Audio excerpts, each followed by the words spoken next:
And we turn now to the other big story overnight. The Secret Service announced late yesterday that 11 of their agents who had been sent to Colombia in advance of the president's visit were recalled and placed on administrative leave after reports of a wild party that involved prostitutes. Our White House correspondent Norah O'Donnell is with us here this morning, along with Darrell Issa, who's chairman of the House Oversight Committee.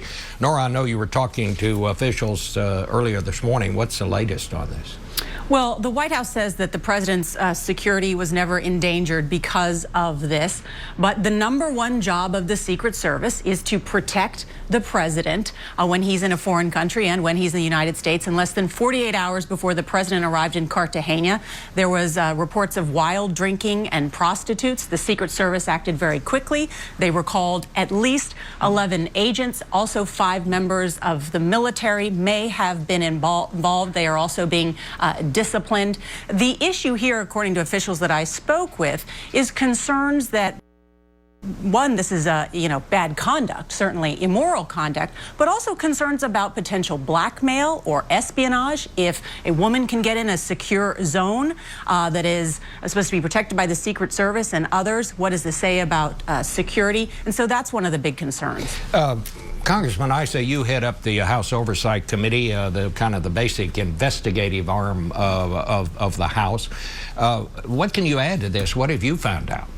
Well, first of all, we think the number might be higher, and we're asking for the exact amount of all the people who, quote, were involved. But this kind of a breach is a breach in the federal workforce's most elite protective unit.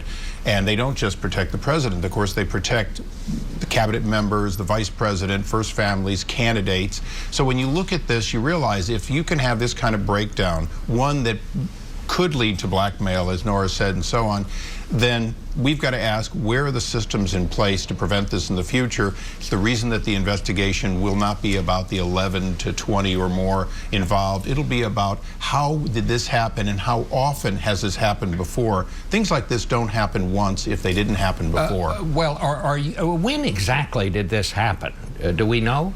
We do. It was about Wednesday evening when there was a report. Anyone who comes into this secure area, this hotel where many people are staying, they have to sign in their guests. This agent allegedly signed in a guest. Those guests are supposed to leave by 7 a.m. in the morning. When that guest had not left, this prostitute, the hotel then went and knocked on the door, and there was an altercation about whether she had been paid for her services. So that's part of the altercation that went on, and then the embassy was alerted, and they found there were other guests that had been signed. Mr. Chairman, what we're hearing is that at no time was the president in danger. Are you satisfied that that's the case? No, I can't be. In this particular case, the president may not have been in danger, but that's to beg the whole question of what happens if somebody 6 months ago, 6 years ago, became the victim of their own misconduct and is now being blackmailed.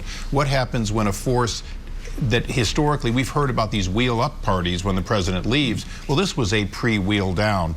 So the question is the whole organization in need of some soul searching, some changes, or in fact, before the president, the vice president, members of the cabinet are in danger? But Bob, there are no reports that this involved the Presidential Protection Division, the agents, very elite agents that protect the president, or the body men that you see around the president. I think it's also worth noting that they worked on this very quickly, according to the Secret Service. They removed these 11 agents quickly, and they were immediately replaced. Have you decided yet whether this will require hearings?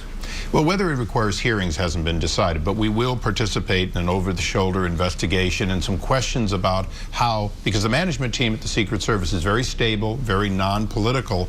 So the question is, how are they going to make these changes in discipline and perhaps polygraphs and other items being intensified so that this can't happen in the future? Again, Norah said it well. It's not about whether the president was in danger this time. It's whether or not you need to make changes so the American people can have confidence in all of their workforce, from the GSA to the Secret Service.